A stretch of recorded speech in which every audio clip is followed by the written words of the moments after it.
দীর্ঘ প্রতীক্ষার পর অবশেষে পশ্চিমবঙ্গে শুরু হয়ে গেল ভোটার ভেরিফিকেশন অর্থাৎ এসআইআর। ইতিমধ্যেই নির্বাচন কমিশনারের তরফ থেকে অফিসিয়াল বিজ্ঞপ্তিও কিন্তু প্রকাশিত করে দেওয়া হলো। তবে এই ভোটার ভেরিফিকেশনে এই ৮ ধরনের ভোটার কার্ড বাতিল করে দেওয়া হবে এমনটাই জানিয়েছে নির্বাচন কমিশন। তো বন্ধুরা, কোন ৮ ধরনের ভোটার কার্ড বাতিল করা হবে এই এসআইআরে, আজকের এই ভিডিওটিতে আপনাদেরকে এই বিষয়ে একদম ডিটেলসেই জানিয়ে দেব। তার আগে আমরা জেনে নেব নির্বাচন কমিশনারের তরফ থেকে যে অফিসিয়াল নোটিশ প্রকাশিত করা হয়েছে, সেই অফিসিয়াল নোটিশের কিছু গুরুত্বপূর্ণ বিষয় আমরা জেনে নেব। তারপর আপনাদেরকে জানিয়ে দেব যে কোন ৮ ক্যাটাগরির ভোটার কার্ড বাতিল করে দেওয়া হবে। পাশাপাশি যদি আপনারা এই নাগরিকত্ব বাঁচাতে চান, অর্থাৎ ভোটার লিস্টে নিজেদের নাম যদি আপনারা ওঠাতে চান, তাহলে আপনাদের কি কি করতে হবে, তো সমস্ত কিছু আপনাদেরকে জানাবো। তো ভিডিওটি শুরু করার পূর্বে আপনাদের কাছে ছোট্ট একটি রিকোয়েস্ট রইল, নতুন হয়ে থাকলে অবশ্যই চ্যানেলটিকে সাবস্ক্রাইব করে পাশের দেওয়া বেল আইকনটিকেও প্রেস করে অল নোটিফিকেশনটিকে বাজিয়ে দেবেন এবং ভিডিওটি ভালো লাগলে অবশ্যই একটি লাইক করবেন।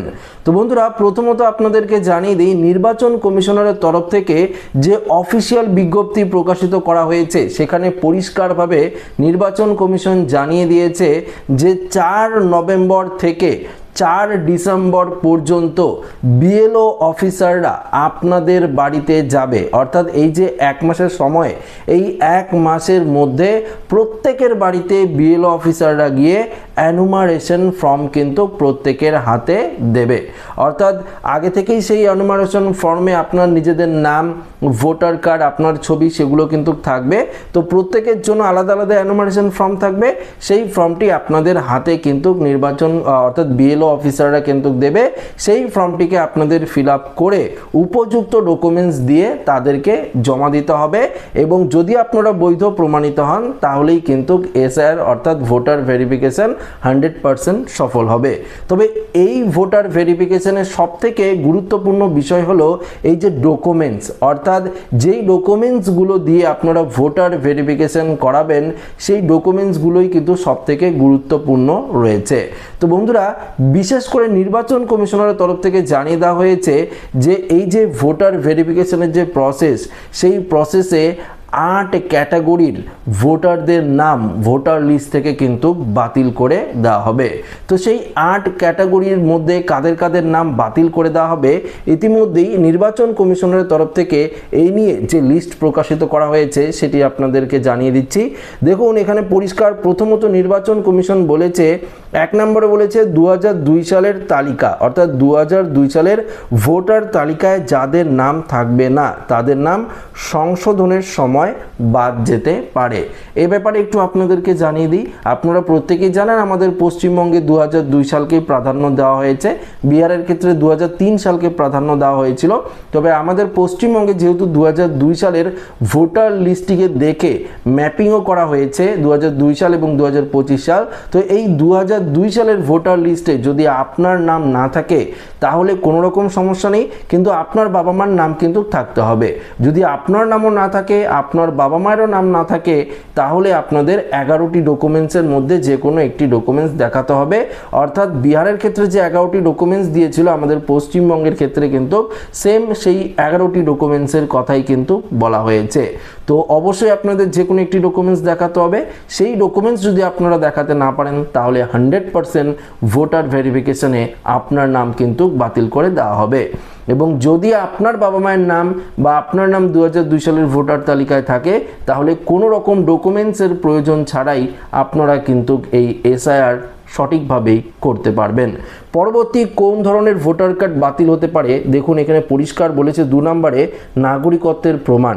এখানে বলেছে ভারতীয় নাগরিকত্বের প্রমাণপত্র দেখাতে যারা ব্যর্থ হবেন। একটু আগেই বললাম আপনাদেরকে যে যদি আপনাদের কোনো রকম ডকুমেন্টস না থাকে, Aadhaar card, voter card, ration card, PAN card থাকলেই কিন্তু হবে না। যে ১১টি ডকুমেন্টসের কথা বলেছে সে ১১টি ডকুমেন্টসের মধ্যে যে কোনো একটি ডকুমেন্টস থাকতেই হবে। তো ১১টি ডকুমেন্টসের মধ্যে অনেকগুলো ডকুমেন্টস রয়েছে, যেমন পাসপোর্ট রয়েছে, জন্ম সার্টিফিকেট রয়েছে, স্কুল বোর্ড সার্টিফিকেট রয়েছে, পাশাপাশি কাস্ট সার্টিফিকেট রয়েছে, জমির দলিল রয়েছে, বন দপ্তরের কাগজ বলেছে, ডোমিসিয়াল সার্টিফিকেট বলেছে। এছাড়াও 1/7/1987 সালের আগে যদি আপনাদের জন্ম হয়ে থাকে, ব্যাংকের বই, এলআইসি বা যদি পোস্ট অফিসের বই থাকে, সেগুলো দিয়েও আপনারা কিন্তু ভোটার ভেরিফিকেশন করাতে পারবেন। তো এই যে ডকুমেন্টসগুলো রয়েছে তার যে কোনো একটি ডকুমেন্টস দেখালেই আপনারা করাতে পারবেন ভোটার ভেরিফিকেশন। না করলে আপনার ভোটার কার্ড 100% বাতিল হয়ে যাবে।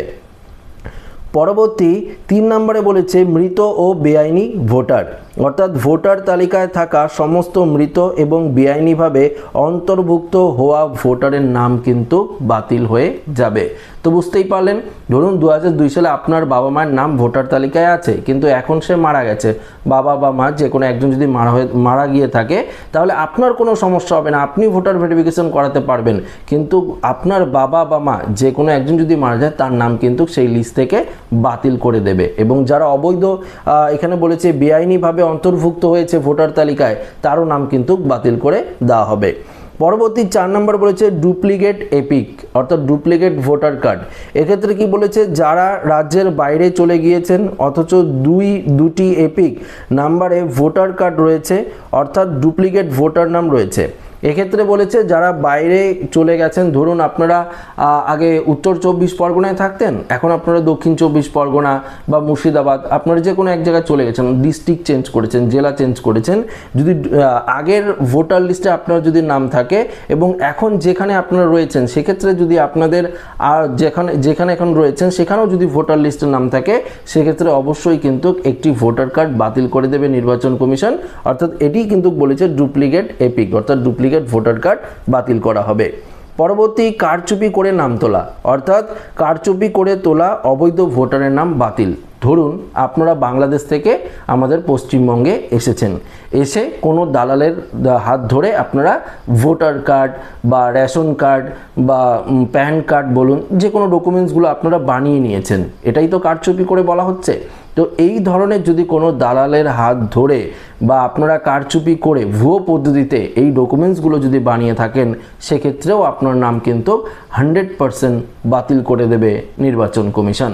পরবর্তী কি বলেছে দেখুন, অনুপ্রবেশকারী, বেআইনি অনুপ্রবেশকারী হিসাবে চিহ্নিত হওয়া ব্যক্তি। এই যেটা আগেই আপনাদেরকে বললাম, যদি আপনারা অনুপ্রবেশকারী হয়ে থাকেন, সেটা আপনারা বাংলাদেশ, পাকিস্তান, আফগানিস্তান, মায়ানমার হোক বা নেপাল হোক, যেখান থেকে আপনারা এসেছেন, অবৈধভাবে এসেছেন, যদি আপনাদের বৈধ কোনো ডকুমেন্টস না থাকে, পাসপোর্ট না থাকে, ভিসা না থাকে, সেক্ষেত্রে তো অবৈধই বলবে না, সেক্ষেত্রে আপনাদের কিন্তু ভোটার কার্ড বাতিল করে দেবে নির্বাচন কমিশন।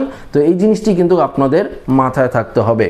পরবর্তী বলেছে নথিপত্র দেখাতে ব্যর্থ, কমিশনের নির্দেশে যে 11টি নথির কোনোটাই যারা দেখাতে পারবেন না, তাদের কিন্তু ভোটার কার্ড বাতিল করে দেওয়া হবে। পরবর্তী বলেছে বহু বছরের হিসাব, অর্থাৎ 2002 সাল থেকে 2025 সাল পর্যন্ত প্রতি বছরের হিসাবে মৃত অথবা রাজ্যের অন্যত্র চলে গেছেন এমন ভোটার। অর্থাৎ ধরুন 2002 সাল থেকে 2025 সালের মধ্যে এমন প্রচুর ভোটার রয়েছে যারা রাজ্যের বাইরে চলে গেছেন, বা এখন আপনারা দেশের বাড়ি চলে গেছেন বা অন্য কোনো রাজ্যে চলে গেছেন, সেক্ষেত্রে এমন ব্যক্তিদেরও ভোটার তালিকা থেকে নাম কিন্তু বাতিল করে দেবে নির্বাচন কমিশন। তো পরিষ্কার আপনারা বুঝতে পারলেন কোন 8 ক্যাটাগরি বা কোন 8 ধরনের ভোটারদের নাম এই ভোটার ভেরিফিকেশনে বাতিল করা হবে, সেটা তো আপনারা পরিষ্কারভাবে জানতে পারলেন। এবার প্রশ্ন হলো, যদি আপনারা এই ক্যাটাগরি না হয়ে থাকেন, তাহলে তো কোনো রকম সমস্যা নেই, তাহলে আপনারা ভোটার ভেরিফিকেশন 100% করাতে পারবেন কোনো রকম সমস্যা ছাড়াই।